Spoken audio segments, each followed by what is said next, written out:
All right, XCFL fans, we are back with another episode of the Hitstick podcast. It's your guy Nick Larson here, co-commissioner of the XCFL, and with me today, I got my two new co-hosts. We got Justin Holland and Brian Mumford. Guys, how you doing today? Great to be here. What's going on? Justin, how you doing, man? Awesome. I'm doing well. Ready to get this podcast underway. Awesome. Let's do it. Some of you guys might remember Brian. He was on our draft first round recap. And then he's our content director, actually. And then Justin is one of our lead broadcasters for XCFL Game Day. But you guys, Brent had, life got a little busy for Brent. So he's still in the league, but he's no longer going to be able to do the podcast with us. We'll probably get him on as a guest as we get rolling here. But for now, it's going to be us three, the three Musketeers, a bunch of idiots just talking about the XCFL. So we'll get right into it here, guys. Let's go ahead and hop right into the standings around the league. How about let's go ahead and start with the NFC. Let's look at that great and powerful NFC North. What's your guy, Brian? Why don't we start with you? What's your take on this NFC North here? I mean, if you look at it, the thing that pops out to me, just seeing what happened in season 1, the Vikings. What the hell happened to them? 4-5. They went to the Super Bowl last year. Now the Lions, they're 8-1, but there's not a big surprise with that. They were on the cusp of getting to that next level. They had some good draft picks, but the Vikings, that's a big shocker for me. Justin, what about you? So obviously the Vikings are the big shocker in the division, but I'm going to go ahead and give the Lions a little love here. They've absolutely dominated that division with their sole loss coming to the Falcons. They've just looked almost other than really one game, they looked almost unbeatable, putting up numbers, putting on both sides of the ball, constantly getting takeaways, forcing turnovers. And then putting up, 30 plus a game. That's a recipe for success. They rank number 1, Justin. You bring up a good point. They rank number 1, averaging 33 points a game. A lot of that is coming on the ground. They average 6, total rushing offense of 127 yards. But their defense, even though they traded away some big names last year, Darius Slay, they traded away another safety, and now look, they're 9th in total defense. They force the turnovers. They don't get a lot of sacks, but they wait for those mistakes to happen, and they've only allowed 20 points. I love this team. It's a real young. Go ahead. Oh, I was just gonna say my piece. It's a real young team, absolutely, and that's all I was gonna add. Go ahead, you can add your part here. I was just to say the one thing that I could see potentially a team that maybe is a dark horse. We're only a little over halfway through the season now. The Packers, being under new ownership with a new coach, getting some wins under their belt, they could. The talent is there, put it that way. So I think that they could potentially make a run here, maybe even get into a wild card push towards the end of the year. Honestly though, how can you overlook the Bears? They got the number 1 rushing offense. They've got Jordan Howard leading the league and actually carrying this team. Trubisky's been, he's been solid as well. He hasn't forced a lot of turnovers. They're sitting there at 5-4 in second place. With a couple losses for the Lions because they do not have an easy schedule. They're right back into this division. Yeah, I couldn't agree more. The Bears did make that big trade, I think, with the Bills and brought in Tre'Davious White, that star cornerback, with the idea that they were going to shut down the Lions' passing attack. So, I think the Bears will end up finishing, that 10-6, 9-7, and maybe snag one of the 2 NFC wildcard spots. But let's go ahead and move on to the NFC South. This division last season was one of the most talented divisions, top to bottom. This year, not looking as strong, but Justin, we'll start with you here. What do you think with the Falcons, the Bucs sitting there at the top of the NFC South? Well, and I think it's obvious that the Falcons are going to run away with this division. The Bucs absolutely have a chance to make a playoff push. I've been surprised with the talent and, really both the Saints and Panthers not looking too hot. 1-8 and 2-7. Both teams with the ability to play at a much. I'm just not seeing them make any sort of push. I mean, that's basically, guaranteed wins for the Falcons, and it's going to be tough to overcome for anybody. The way that I look at it, the Saints, they have a lot of players returning, but the one big move they made was they traded for Deshaun Watson. They almost mortgaged the future for that. They traded their first round draft pick in Lattimore, and then also their offensive tackle that they got from Wisconsin. I mean, they pretty much, threw all their chips in, and he hasn't performed at all, which is really shocking for me personally. The Buccaneers, I mean, let's move back when they traded Jameis Winston. I bet they would love to have a mulligan back on that one. Yeah, absolutely. I feel the same way you guys do about this division. The Falcons are going to run away with it. ARV and the Bucs are a very talented team. I think he'll be right around the top, competing for that wild card spot as well. And then the bottom two, Panthers and Saints. They, like you said, mortgage the future for Watson. And the Panthers' newer owner still kind of figure it out a little bit, but the talent's there. Fast linebackers, great quarterback. It's a tough division, but this year it looks like the Falcons are just going to get the best of everybody. Yeah, and the surprising part about it was, the Falcons did trade away Julio Jones, but if you look at their draft picks, they struck gold with cornerback from Pittsburgh, and then also their defensive tackle they got out of Oklahoma. I mean, they've been running amok in that division, and they have had probably one of the hardest schedules out of any of the teams in there. So absolutely. Oh yeah, I couldn't agree more. So let's go ahead, guys, and slide over to the NFC East. Now this division is very, very good, top to bottom. Let's start with the Cowboys, Giants, and Redskins up there. Obviously, the Eagles are sitting a little back, taking a back seat to those three teams. But what's your guys' take on the NFC East? Go ahead, Brian. Well, the first thing obviously that sticks out is that there's three teams that are competing for this division. The Redskins sitting at 6-3 with a really decent play with a rookie quarterback. The Giants, with all their top receivers, they're sitting at 6-2. The Cowboys haven't been able to run away with it yet. So 8-1. I mean, it could be anybody's division at this point. I agree. My biggest kind of surprise in this division is just the depth of the division. You obviously know that the Cowboys are going to get their wins. The Giants have some excellent skill players. And the Redskins really is my surprise in this division because, 6 wins with a rookie quarterback that's, I think, a 68 overall rating, or at least was a little while ago. That's an impressive season so far for the first 9 weeks. Yeah, I agree with you guys, but real quick, I'll just add at the end, it's a 2-team race, the Cowboys and the Redskins. The Giants will choke again, and they will find themselves on the outside looking in. So 2-team race. If the Redskins can slide into that last wildcard spot, we'll see if the Cowboys can keep it together, but we all know what to expect with the Giants. But with that being said, we'll move on to the last division, the NFC. We got the NFC West, another talented division.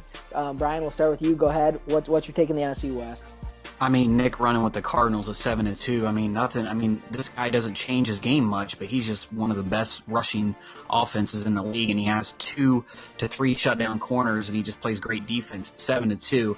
I personally see them running kind of away with this. Rams are going to be really competing for a wild card at this point. Seahawks, I mean, they got a new owner, but I think they're too far behind to really get any type of momentum this season. Justin? Yeah, I think the Cardinals, obviously, Nick does a phenomenal job of play. Everybody talks about his ability to run the ball, but really, I mean, every time that you play the guy, he has such a good defensive mindset. He gets you out of your comfort zone. He makes you do things that you're not really, ready to try to do, or not really ready to pull the trigger on. And you end up, throwing unforced errors. And he's done a really good job. If you look at it, he's 151 points against versus, everybody else in that division is 222, 226, and 271. That's a huge discrepancy between the 4 teams in that division. Yeah, real quick, I'll just add, the Cardinals, for now, look like they'll run away with this division. Rams just lost Goff. We'll have to see how they can go with the backup quarterback stepping in. But one thing I do want to make note about this division, for years to come, this division is going to be tough. We got some very talented users. They just got to build some of these teams up a little bit, and I think this will be a division that's consistently getting 2 teams in the NFC playoffs each year. But let's change gears and go to the AFC side of things. We'll start with that AFC North with our defending Super Bowl champion Pittsburgh Steelers. Justin, go ahead and kickstart this one for us. Yeah, so, you obviously have the Browns. You got Brent's always going to be up there, sitting at 7-2 right now. The Steelers at 5-3. At this point, it looks like it's probably the Browns division to lose. The Steelers, defending Super Bowl champs, they've had a little struggle on the defensive side of the ball. But, I think that he'll right the ship there and at least get them moving in the right direction. Doesn't look like the Ravens and Bengals are really going to do much to kind of thwart the ship on that one. Yeah, taking a look at it, Brown's sitting at 7-2, and he's still running with a relatively young quarterback and still trying to get his feet going. They actually did draft some good offensive linemen last year. But, Steelers, I guess the biggest shock for me is they can't run the ball. They can't run the ball for anything. Le'Veon Bell, best running back in the league, arguably, and they are dead last. So, coming up in the colder months when the playoff starts, that's going to be very important that they're able to at least get a little bit more of a running game going. Yeah, I agree with you guys completely. But the Bengals and Ravens owner, this is just like the NFC West, where these are all talented users, and it'll be interesting to keep an eye on if the Ravens can kind of get that Joe Flacco contract off the books and really start building it up. And then the Bengals' new owner, we don't know what we're getting there. That's a loaded roster with young talent, John Ross, Joe Mixon. It could be a very interesting division for years to come. But let's go to I think this is one of the most fun divisions, our AFC South. You got a bunch of personalities over there. You got Dan, you got Yost, Boone, Sean. It's a very tough division. What's your take on it, Brian? Obviously you see the Titans sitting at 6-3 at the top of the division, but they took a tough loss with the Jags. They just completely got dismantled in the second half. I really think the Jags are going to pull this off. They've Coach Bobby. He's such a good user. I think that Boone just takes too many chances, and he just kind of throws caution to the wind. I really think that even though the records look close, I still think the Jags, even with that young roster, that loaded defense, they're going to pull this one out. Yeah, I agree with the top 2 teams, but I'm going to flip them around. I think that actually Yost and the Titans are going to run away with this division. Maybe not run away with it, but I do think that they're going to end up winning this division. More so because just defensively, I know it's only a 20-point spread, but, that team, they're so fast to the ball. He runs the ball incredibly well. I think that it's going to be tough to beat Yost and the Titans kind of coming down the home stretch. Yeah, I think this division will definitely put 2 teams in the playoffs. It just depends which 2. If Boone can get hot with the Texans, avoid turning the ball over, that's a dangerous offense. He's loaded at wide receiver. David Fales is a questionable quarterback. His accuracy, his throw power is all very low. We'll see if Boone can pull off some heroics with him. But I really like Jacksonville in that run game. Leonard Fournette, one of the best players in the league. One thing just that I wanted to point out is, talking about the Deshaun Watson trade on the Saints end, you also got to look at the Deshaun Watson trade on the Texans end. They were a much better team with Deshaun Watson. I think that goes without saying. And it's kind of funny that on both sides, the trade really hasn't worked out. Yeah, I agree with you 100% there. Watson, I think Texans got a little fresher with Watson early on this year, shipped him out a little too early, and now he's going to struggle with David Fales. We got 2 divisions left. We'll run over to the AFC East, one of our, weaker divisions last season, but I see a lot of promise with this division. The records might not show it, but I think this division's on the rise. What do you guys think? Brian, I take a look at the Dolphins there, sitting at 5-4. I really think that it's their division to lose. Last year they kind of skidded in, but I feel like he really knows his team a lot better now, and he's made a lot of moves to get him to where they need to be. Patriots, we have a new owner. Really excited about this guy. Hopefully he can kind of turn things around. I really still think that the Jets roster was so bad that he's still trying to rebuild that. And the Bills, I feel like he's almost there. I watched some of his games, and he was close to knocking off some of these big teams. But in the end, to me, the Dolphins kind of stick out as that team to win that division. Justin? Yeah, I agree. I think it's probably going to be the Dolphins division to lose. More so, and not only this year, but I think years to come, it's going to be interesting to see because he has made some pretty good moves, some salary dumps. He's gotten rid of some guys that they're great players, but they're aging veterans, and just stockpiling picks and cap space. I think that this Dolphins roster could look a lot different next year. Yeah, I'm right there with you guys. Dolphins division to lose, but watch out for the Jets and the Bills. Patriots are a little bit of a question mark, but they're still in the playoff hunt. You can still win that division. The winner last year, I think, was the Dolphins. They're only one game down. Yeah, I think the Dolphins only won it at 8-8 last year. So this division's wide open. We'll have to see how it goes. But then we'll go to our AFC West. This division, another one. Got a lot of good teams. Obviously, the Chargers struggling at 0-9, but the top three here, a very interesting race. Justin, we'll kick this over to you to start. Yeah, so this is actually one of our strongest divisions, kind of year in, year out with the top two. But you look at the Broncos, they've really surprised me. I know they dropped one recently, but I believe they started the year, they started the year weak, and then they rattled off, I think, 4 straight wins prior to this last loss. So he's actually done a really good job of completely shifting the focus on that team, playing defense, running the ball, and not turning it over, and it has obviously translated into success. I wouldn't be surprised if, this team or this division is, in my opinion, definitely going to have 2 teams in, and the Broncos might actually make a push to be that second team. Yeah, surprisingly enough, look at what the Broncos last year. They didn't do well at all. Look at it this year. He's completely turned that around, like Justin said. One thing that kind of sticks out to me is the Chiefs has really got their running game going with that rookie Pruitt. He's up, second place right now, and then obviously always dangerous Coach Doss just always has everything going with him. He chopped a tough one to the Cardinals, but yeah, the Broncos haven't had an easy schedule. I looked at their schedule, and they've been in most of these games that they've been in. They could easily have kind of be at 7-1 at this point. So yeah, it's gonna be interesting going forward. And I actually think that there could be 2 teams or 3 teams out of this division. Yeah, definitely a strong division. I think that's why the Chargers could possibly be sitting at 0-9, because they do have to face these guys. Twice, 6 of their games are against these top 3 teams. But all the talks about Aaron Donald and how many sacks he has. But if you look, Khalil Mack is right behind him, and he's putting together a huge season as well. This is a dangerous Raiders team, and I think this is going to be Doss's year. He makes a little bit more noise in the playoffs. I know he was disappointed last year, but we'll see how this division winds up. But yeah, I could definitely see 1, 2, maybe even 3 teams getting into the playoffs here.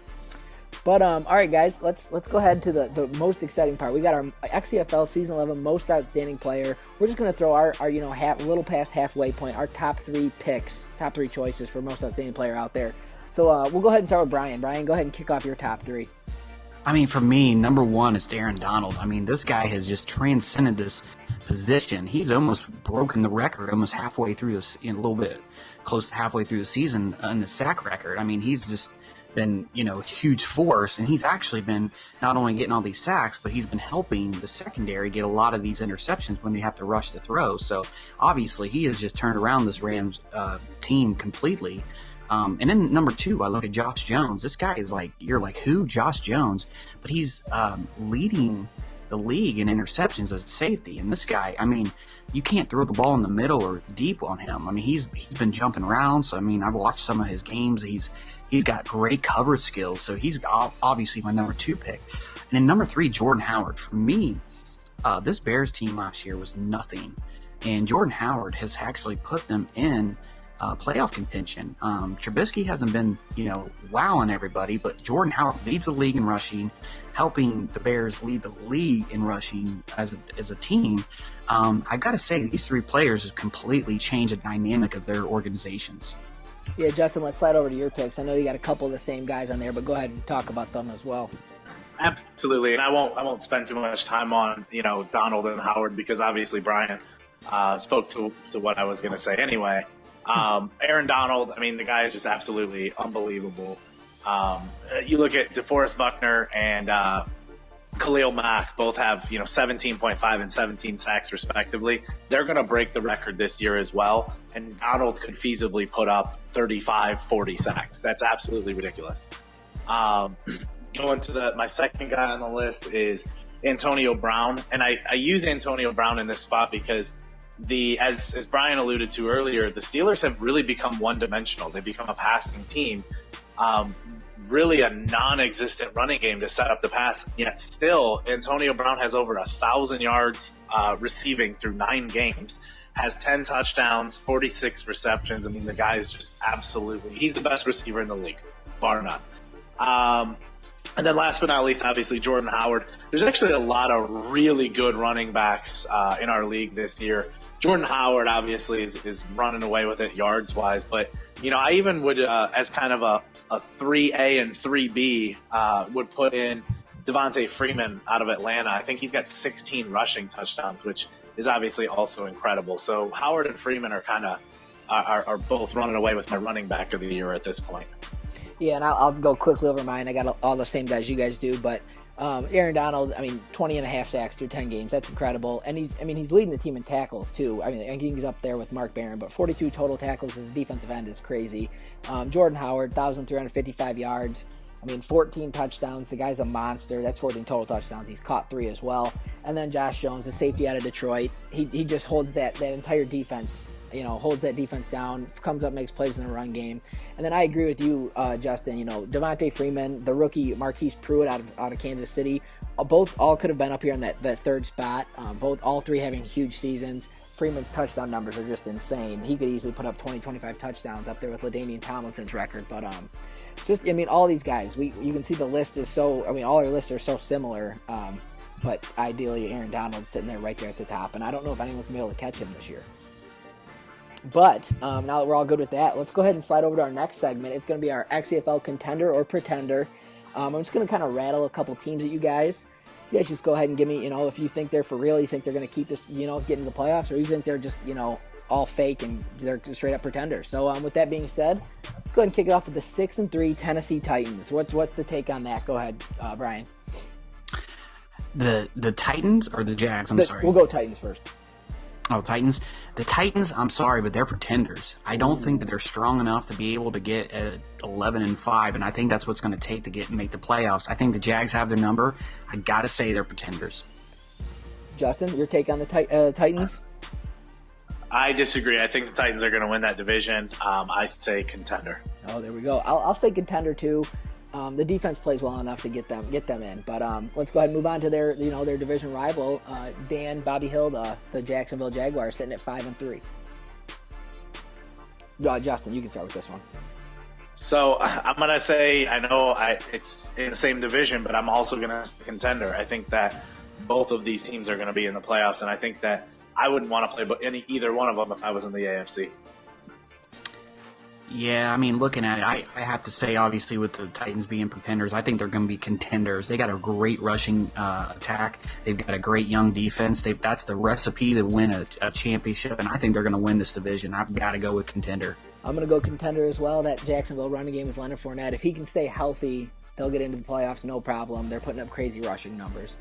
All right, we'll slide over to the NFC side of things and go with one of our favorite teams, the New York Giants. We all know the history there.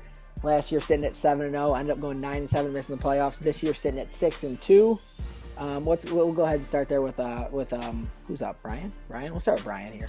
Yeah, you just mentioned it. The giant collapse that they have. They're going 7-0, and now they've got the Redskins team that's right on their tail. They're a pretender. I'm sorry, but they're not going to make the playoffs, especially with that tough NFC. They're not going to catch the Cowboys, and I think the Redskins are going to jump them. They're a pretender in my book. Yeah, I actually have to agree. And I know Chad's probably going to yell at us both for saying this, but I just think that it's not even so much an indictment on the Giants roster, because I think they have a stacked roster. I just think that division's so tough that even if you split and go 500 with everybody here on out, you're going to have a tough time getting in with 10 wins. Yeah, that's the biggest thing. I'm going to have to say pretender just because I think, you have to get to that 11 win mark, I think, to be the NFC wildcard teams, and that's just not going to happen for the Giants with this tough schedule going forward. They still have big games against the Redskins and the Cowboys, so we'll see how that turns out, but I'm going pretender as well. Sorry, Chadwick. I think you knew this was coming, but we'll go ahead and move on to the Cardinals, and we'll start with Justin. We got Nick Z sitting at 7-2. What's your take on the Cards? Definitely contender. I think that he had a really rough start to the year for whatever reason. I think he was probably forcing some throws that he doesn't normally do. But just seeing some of his games recently, he's rattled off either 3 or 4 straight wins. He looks hot. I think he's going to run away with that division. Yeah, I'm with you. I mean, I don't even know why he's on this list, to be honest with you. I think it's because of a little bit of with the quarterback position, but he's definitely a contender. Even though that they don't really have it going with the quarterback position, they got it with the running game and defense. And for me, that's the most important part anyway. He's gonna, they may not. The big thing though is he may not win that 1 or 2 seed, putting him in a game in the wild card, but still, he's a veteran owner. He's got this team going. He is going to be a contender. I look at their schedule early on, and they blow out teams like the Chiefs and blow out the Cowboys, but then you see they put up 6 points against the Buccaneers, who are sitting at 5-4. They lose to the Vikings by 9, 30-21. And they just barely beat the Chargers. So I mean, although they're a strong team, they've really kind of played down and up to their competition, I guess. So you really don't know what you're getting week in and week out. But 7-2, strong run game. Nick Z, experienced owner. You guys said it all. I think he's a contender as well, but got to get a little more consistency with that record there. All right, contender pretender done. We're gonna slide on here and talk a little bit about our XCFL draft. It has got to be the year of the quarterback, guys. We have 6 quarterbacks projected to go in the first 32 picks. I mean, last year we had not a single franchise quarterback. We didn't have a quarterback taken to like the 5th, 6th round last year, and I mean, complete busts all around. Blair Triplett for the Redskins kind of emerged as that one bright spot, and I think it's just the way Jack's playing with them. But let's go ahead and take a look at our 6 quarterbacks here. We got their ranking where Madden has them ranked on the left. You can see their college in the middle, and then obviously we got their measurables on the right. Which one of these guys sticks out to you, Brian? For me, it's and I know that they don't have him rated as high, but I think it's Fowler. I mean, this guy in Georgia, he's used to playing against this SEC tough smash mouth defense, and he's just shredding the entire conference, and being 6'6", 234, only 23 years old. I mean, the sky's the limit for this guy. That is who sticks out to me. Justin, same question to you. I think it's going to be, and it's probably the easy one in a cop-out, but it's Chance Sala, depending on how you want to say that. But, I mean, at 6'3", 216, no, he's not as big and strong as, like, Hudson Fowler or Alan Navarre. But ultimately, the arm talent, I mean, he's tearing it up. And obviously, just as Brian said, playing anywhere in the South, including in the ACC, where you're going to be playing against the Florida States and the Miamis of the world. He's been playing against tough competition all year himself. Yeah, and I mean, my choice, obviously, it's gonna be the last guy on the list. It's gonna be Nate Lorig out of Michigan State, 6'5", 227, 23 years old. This guy, he's been a two-year starter at Michigan State. Throw power, he's off the charts. He's got a little bit of speed. But I like Lorig to kind of slide up here. I think he'll probably be the 3rd quarterback taken this year, even though he's ranked down there. I think he's going to have a good combine, and a lot of teams are going to take a chance on the guy out of Michigan State. Any of these guys stick out? You guys think are going to be complete busts, or do we have a solid 6 here? For me, I think Downing actually sticks out to me. I mean, USC, in my personal opinion, has always been overrated when it comes to producing, the prototypical quarterback. I mean, the last one that really was really good was Carson Palmer. This guy has just not been. He had a great junior year, but he's not doing as fantastic as people would put him up to be. I really think he's going to be a bust coming into this league. Yeah, I hate to echo the same exact sentiment, but you pretty much said exactly what I was going to say, so I'm just going to say listen to what Brian said, and that's also my opinion. I'm going to be right there with you guys. It's Downing for sure. He's only 22, though. He's got some room to grow. He's a straight pocket passer, just like those USC quarterbacks of the past. But I think he'll be the one that could possibly slide out of the first round. But I'm interested to see where all these guys go.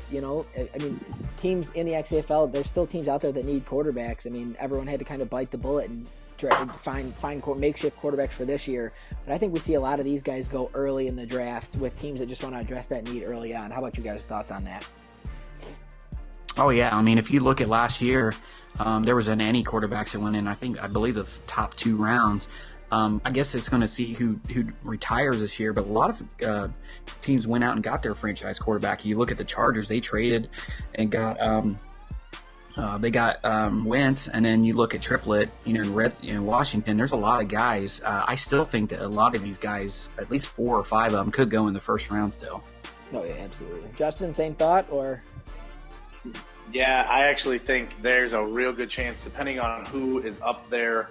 At the end of the year with the top 5 picks, there's a real good chance that 2 or even 3 of these guys could go in the top 5. They're all that good. Yeah, you got to think Philly. They're sitting at 1-8, I think, and they just traded away Carson Wentz. They got nobody on that roster. I think they'd take one. It kind of just depends if they're sitting up there, which ones go, which one he likes best. But I think Philly for sure takes one early on, so we'll definitely have to watch on that. But let's go ahead to our last segment, one of my favorite segments. Where you at, bro? We did the first one last week. I kind of rolled with it by myself, but let's go ahead and get right into it, guys. This is our segment where we call out anybody around the XCFL who might not be performing up to their standards, might just completely disappear. Really, this is just a call-out session, so call out anybody you want. I'll kind of get it going here. This Houston Texan offensive line, you've allowed 45 sacks. You had Deshaun Watson last year. He was getting sacked all over the place. You're sitting at 4-5. You're going to miss out on the playoffs. You trade away your star quarterback. You still can't protect your rookie quarterback or your new quarterback. Houston Texans offensive line, where you at, bro? Teddy Bridgewater, you're 25 years old. You just took the Vikings last year to the Super Bowl. This year, you've been completely poo-poo, throwing touchdowns, 12 of them, but a league-high 15 interceptions, and your team is sitting at the bottom of their division. Where the hell are you at, bro? That's going to be a tough one to follow, but I'm going to have to go with Jared Goff and throw him out on this list. I mean, Goff obviously didn't have a great year last year. He struggled with interceptions early. He comes out this year hot. He was a top 10 quarterback to start the year. Just making good decisions with the ball, keeping his turnover ratio low. And then suddenly he just falls off the planet, decides to start throwing, 3 or 4 interceptions a game for the last 2 weeks. And it's really put them in a tough situation. Now he's injured for the rest of the year because he got cute and tried to throw up a Hail Mary at the end of a game that was a blowout. So, Jared Goff, where are you at, bro? And we'll wind it down here with last season's most outstanding player, MVP, best quarterback, Deshaun Watson. Struggled early, got dealt. New face, new place. Deshaun Watson, 22 interceptions, sacked 30 times with a QBR below 80. Deshaun Watson, 1 win. Where you at, bro? Alrighty, guys, that's going to round out our episode here. Thank you all for tuning in. Thank you to my two new hosts here, Justin and Brian. I really appreciate you guys coming on. Hopefully we can start kind of rocking these out bi-weekly like we said. Any last comments for you guys? I just want to say, fuck you, Chad. Justin, anything for you? I don't know how I'm going to follow that. I'll go the opposite direction and be nice. Just excited to be a part of an awesome league and excited Absolutely. to keep doing what we're doing. I think that we got a lot of great owners in this league, and everybody takes their role very seriously. It's a lot of fun. It's a great league. Absolutely, guys. Keep doing what you're doing. Everyone's doing great on the content. If you need any help with any content, obviously reach out to us. We can give you ideas, give you some graphics, whatever it is. Get the game. We're going at an awesome pace. We're flying through. Easily should get in six years for sure this year. I know last year we were kind of pushing to get that last season in, but I got no complaints. This is our best 32 users we've ever had. We've added some great guys for this Madden 18 cycle who, already stepping up, getting on podcasts, broadcasts, even playing games, winning games. Should be an awesome Madden 18 cycle, and I'm excited. And Nick, one last thing I want to add. If any of you guys out there like certain segments or you want us to talk about your team directly or you want to be on the podcast yourself, hit us up. We'd love to have you. Oh, absolutely. Anytime anybody wants to come on, feel free. Shoot us a message. We'll get you on. Make sure you let us know how we did. If you guys don't like a segment, you do like a segment, whatever it is, just let us know and we'll get you in. But let's wind this down. Thank you guys for listening to Hitstick Podcast. We are out of here. Booyah. I can't stop.